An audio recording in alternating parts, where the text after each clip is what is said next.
కనపడుతుంది. చాలా హ్యాపీ అనిపించింది అధికారులను నిలదీయడం, అవన్నీ చూడటము. ఈరోజు చాలా హ్యాపీనెస్. మాట్లాడే ఎదవలందరికీ ఈ రోజు నుంచి ఒక బుద్ధి జ్ఞానం అనేది వచ్చింది. ఆయన ఒక మంత్రి అయ్యా, ఆయన పదవికి తగ్గట్టు ఆయన ఉన్నాడు.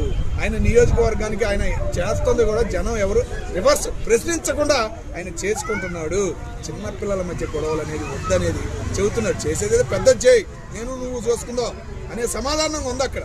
చాలా హ్యాపీనెస్ అనిపించింది ఈరోజు. పవన్ కళ్యాణ్ గారు ప్రతి మాట ఆచితూచి మాట్లాడుతున్నారు అనుకున్నాం, కానీ ఒక రాజకీయ నాయకుడిగా ఎదిగాడు.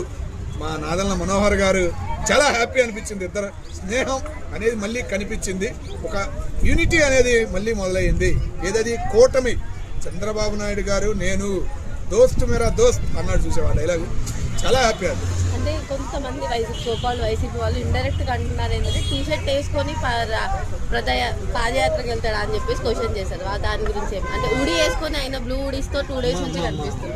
60 సంవత్సరాలు వైట్ డ్రెస్సులు వేసుకుని రాజకీయం అంటేనే చీదర పుట్టించారు. అదే పేరు పుణ్యాత్ముడి పేరు పక్కన పెట్టి వైఎస్ఆర్ కాంగ్రెస్ అనే ఆ మచ్చ అనేది, ఇంకా కాంగ్రెస్ చండాలతనం అనేది వద్దమ్మా. ఒక తెలుగుతనం, ఒక తెలుగు బిడ్డకున్న యువత ఎట్లా ఉండాలి, యువ రాజకీయం ఎట్లా ఉండాలి అనేది మా లోకేష్ గారు చూపిస్తారనుకుంటే పవన్ కళ్యాణ్ గారు చూపిస్తున్నారు. చాలా హ్యాపీ.